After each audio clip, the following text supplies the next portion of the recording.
Assalamualaikum warahmatullahi wabarakatuh. Perkenalkan, nama saya Nur Hatizah dari Fakultas Syariah dan Hukum, Prodi Hukum Keluarga, NIM 120201214557. Baiklah, saya akan menyampaikan materi tentang mazhab, teori, dan aliran hukum. A. Teori mazhab tentang hukum. Teori hukum hakikatnya adalah suatu keseluruhan pernyataan yang saling berkaitan dengan sistem konseptual, aturan-aturan hukum, dan putusan-putusan hukum, dan sistem tersebut untuk sebagian yang penting dipositifkan. 1. Teori hukum alam. Mazhab atau teori hukum alam telah ada sejak zaman Yunani kuno, yang diajarkan antara lain oleh Aristoteles, yaitu membagi dua macam hukum, antara lain: A. Hukum yang berlaku karena penetapan penguasa negara. B. Hukum yang tidak bergantung dari pandangan manusia tentang baik buruknya hukum yang asli. Hukum alam tersebut menurut Thomas van Aquino terdapat dua macam asas, yaitu: 1. Asas-asas umum, yaitu asas-asas yang sendirinya dimiliki oleh manusia yang berusia sejak lahir dan mutlak diterima. 2. Asas-asas yang diturunkan dari asas umum, yaitu asas yang merupakan tafsiran prima yang dilakukan manusia. Apabila tafsiran itu buruk, maka manusia menjadi sesat. 2. Teori sejarah. Ponsapigmi berpendapat bahwa hukum itu harus dipandang sebagai suatu penjelmaan jiwa atau rohani. Sesuatu bangsa selalu ada suatu hubungan yang erat antara hukum dengan kepribadian suatu bangsa. Menurut pendapat tersebut, jelaslah bahwa hukum itu merupakan suatu rangkaian kesatuan dan tak terpisahkan dari sejarah suatu bangsa. Dan karena itu hukum senantiasa berubah-ubah menurut tempat dan waktu. 3. Teori teokrasi. Teori ini mendasarkan kekuatan hukum atas kepercayaan pada Tuhan, diterima di dunia barat sampai zaman Renaissance. Pada masa lampau, di Eropa, para ahli pikir filosof menganggap dan mengajarkan bahwa hukum itu berasal dari Tuhan yang Maha Esa, dan oleh sebab itulah maka manusia diperintahkan Tuhan harus tunduk pada hukum. 4. Teori kedaulatan rakyat. Pada zaman Renaissance timbul teori yang mengajarkan bahwa dasar hukum itu adalah akal atau rasio manusia, atau aliran rasionalisme. Menurut aliran rasionalisme ini, bahwa raja dan penguasa negara lainnya memperoleh kekuasaannya itu bukanlah dari Tuhan, tetapi dari rakyatnya. Pertimbangan daripada teori kedaulatan rakyat adalah: 1. Raja yang seharusnya memerintah rakyat dengan adil, jujur dan baik hati, sesuai dengan kehendak Tuhan, tetapi kenyataannya raja banyak yang bertindak sewenang-wenangnya. 2. Apabila kedaulatan raja berasal dari Tuhan, tidak akan terjadi kekalahan raja satu atas raja lainnya. 5. Teori kedaulatan negara.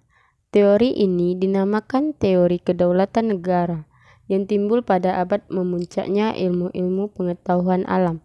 Teori ini ditaati karena negaralah yang menghendakinya. Hukum adalah kehendak negara, dan negara memiliki kekuatan yang tak terbatas. 6. Teori kedaulatan hukum. Hukum itu ada karena anggota masyarakat mempunyai perasaan bagaimana seharusnya hukum itu. Hanyalah kaidah yang timbul dari perasaan hukum anggota sesuatu masyarakat mempunyai kewibawaan atau kekuasaan. Teori ini timbul pada abad ke-20. 7. Teori atau asas keseimbangan. Profesor Mr. R. Cranenburg, menurutnya hukum itu berfungsi suatu dalil yang nyata atau real. Dalil yang nyata yang menjadi dasar berfungsinya kesadaran hukum orang dirumuskan oleh Cranenburg sebagai berikut.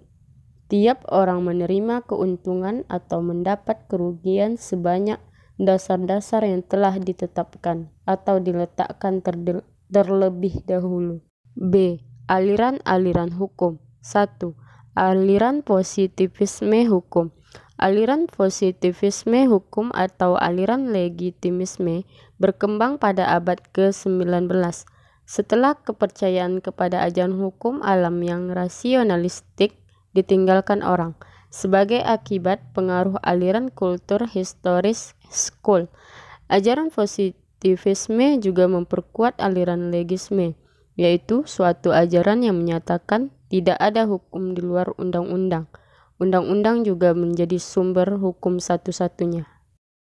Prinsip hukum menurut aliran positivisme adalah 1. Hukum yang ditetapkan dalam undang-undang, maka hanya peraturan perundang-undangan yang disebut hukum. 2. Hukum kebiasaan tidak dapat diterima sebagai hukum yang sungguh-sungguh. 2. Aliran hukum murni. Menurut asal-usulnya, aliran hukum murni merupakan pemberontakan terhadap ilmu hukum ideologik yang hanya mengembangkan hukum sebagai alat pemerintahan negara-negara totaliter. Ajaran ini menghendaki agar ajaran hukum dibersihkan atau dimurnikan dari anasir-anasir yang tidak yuridik seperti sosiologis, politis, filosofis, historis, ekonomik, dan lain-lain. Ajaran hukum murni adalah tentang hukum positif, suatu ilmu pengetahuan tentang hukum yang ada, bukan tentang hukum yang seharusnya ada. 3. Aliran sosiologis. Hukum merupakan hasil interaksi sosial dalam kehidupan di masyarakat. Hukum adalah gejala masyarakat, karena perkembangan hukum sesuai dengan perkembangan masyarakat. Menurut aliran sosiologis, hukum tidak perlu diciptakan oleh negara, karena hukum bukan merupakan pernyataan-pernyataan, tetapi terdiri dari lembaga-lembaga hukum yang diciptakan oleh kehidupan golongan-golongan masyarakat. 4. Aliran realisme hukum. Pemikir hukum realis pragmatic legal realism, yaitu aliran pemikiran yang menitik beratkan perhatian terhadap penerapan hukum realis dalam kehidupan bermasyarakat, berbangsa, dan bernegara. Menurut Oliver Wendell Holmes dalam karangannya The Part of Law atau Sistem Hukum, menyatakan bahwa hukum bukanlah apa yang tertulis, tetapi hukum yang sebenarnya adalah hukum yang dijalankan. Aliran hukum realisme ini menjadi dasar sistem hukum Anglo-Saxon Amerika. Baiklah, hanya itu yang dapat saya sampaikan. Lebih dan kurang saya mohon maaf. Wassalamualaikum warahmatullahi wabarakatuh.